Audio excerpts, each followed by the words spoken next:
예, 계속 우리 국정조사 조사위원들이 크게 두 가지 문제에 대해서 항상 집중해서 지금 계속 질의가 이루어지겠는데, 하나가 안타까운 일이지만 어쨌든 미리 밝혀낼 수 있는 기회를 놓쳤다는 거 하나, 두 번째는 폐위의 질환에 대해서 어쨌든 시간을 갖고 질본이 분명히 보면은 아까 말씀하셨던 시간이 있었거든요. 한 1년 가까운 시간들이 있습니다.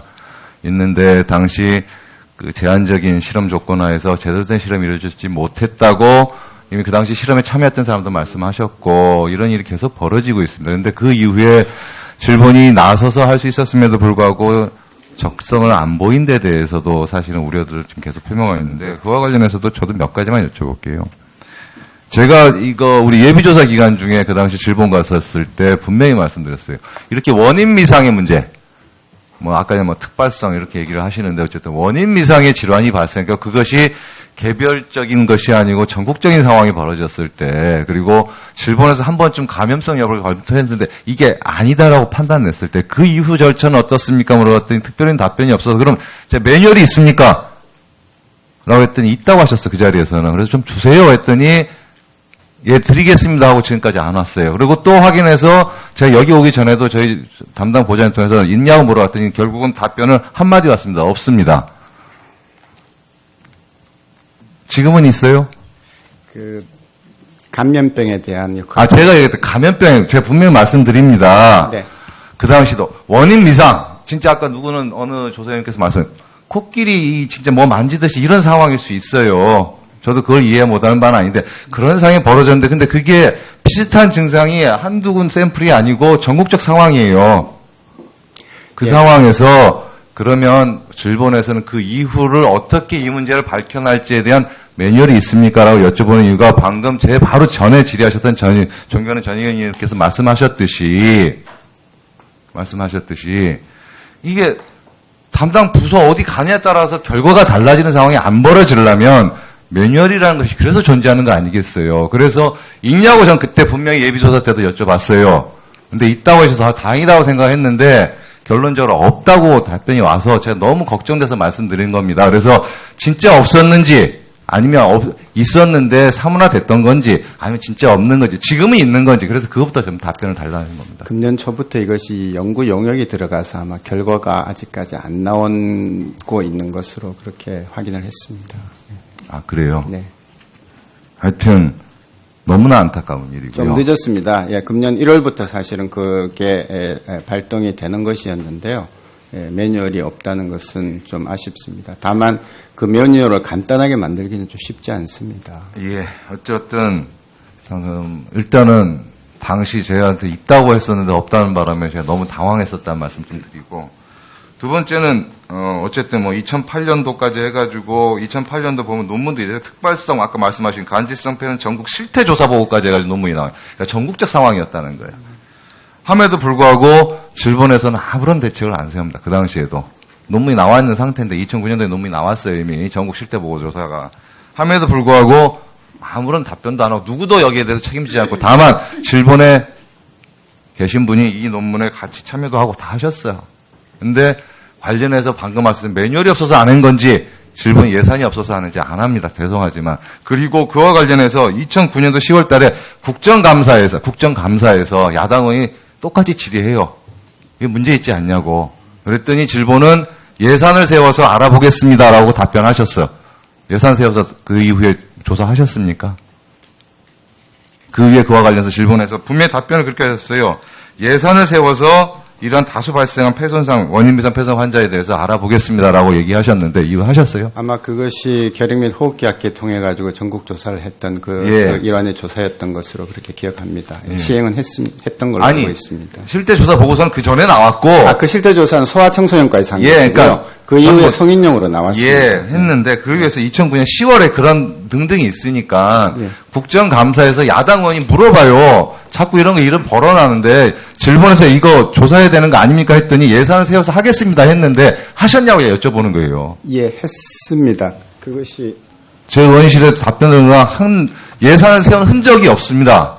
관련해서.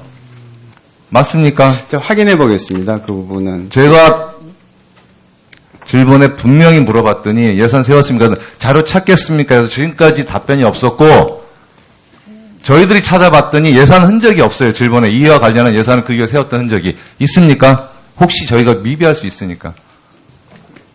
누구 뒤에 제가 답변. 네. 예. 네, 질병관리본부 긴급상황센터장 정은경입니다.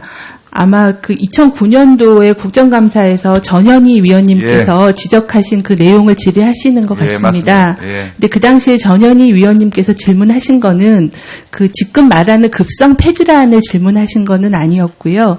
그 만성 폐쇄성 폐질환이라고 하는 만성적으로 천식같이 오는 그런 폐질환이 청소년층에서 증가하고 있다. 그거에 대해서 어떻게 할 거냐라고 말씀을 하셨고 저희가 그 원인 분석 및 감소 정책 대안을 서면 보고 드리겠다라고 답변을 드려서 그 이후에 서면으로 그 실태조사 및 계획에 대해서 보고 드린 바가 있습니다. 그래서 만성 폐쇄성 폐질환에 대한 지적과 가습기 살균제로 인한 폐질환은 좀 다른 의학적인 문제를 지적을 하셨던 겁니다. 근데 그 당시 보니까 원인 미상에 대한 얘기도 분명히 있던데. 이거는 저희가 그 저한테 당시에 잘 회의록을 주시고요. 제출을 예, 하도록 예. 하겠습니다. 다시 한번 주시고요. 그 다음에 두 번째는 실제로 이제 폐위의 질환에 대해서 처음으로 폐위의 질환에 대해서 이후 이제 2011년 이후에 폐위의 질환에 대해서 이게 문제가 아예 없는 건 아니고 의심할 만한 상황이구나라고 느낀 거는 어느 시점이세요? 최초로. 폐 손상 말고 다른 장기에도 이상이 있을 수 있다라고 판단한 시점은 언제십니까?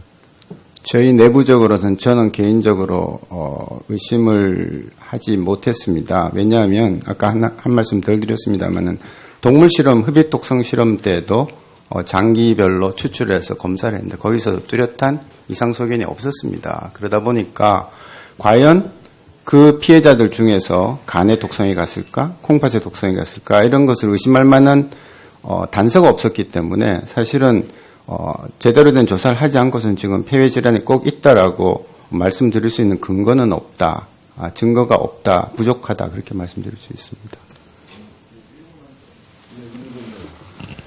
그러니까 제가 이런 말씀을 드린 이유는 이제 CMIT, MIT, PHMG, PGH 관련해 가지고 독성값이라는 게 물질에 대한 독성값.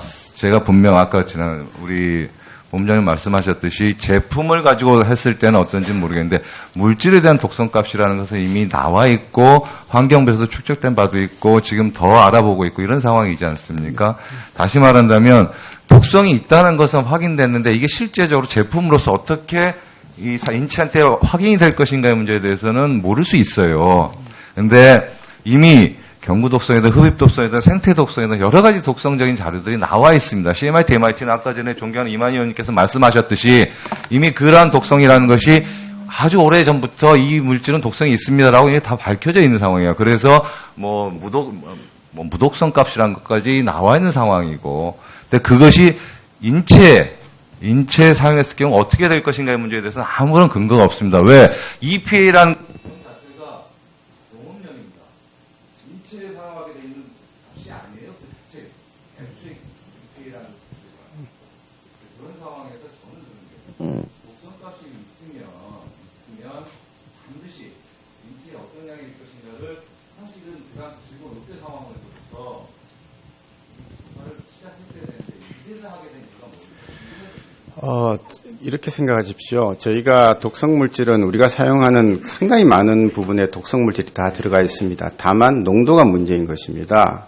허용되는 농도에 미치면은 독성이 안 많이 있더라도 문제가 없는 것인데요.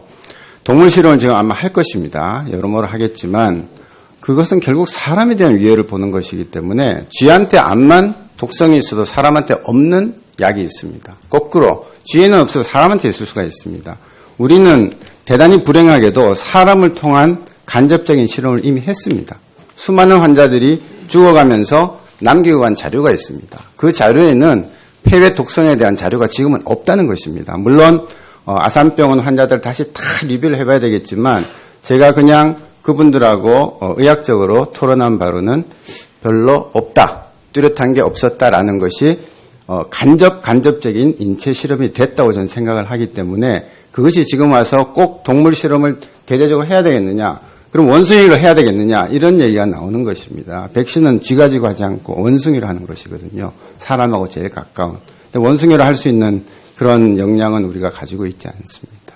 그래서 사람한테 대한 문제는 간단치가 않다고 말씀드리고 싶습니다. 네. 질의 마치신가요?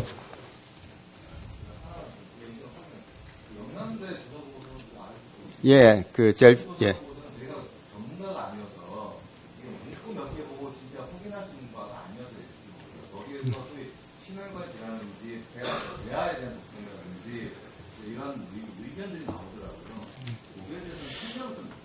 태아독성은 좀 봐야 될 부분이고요.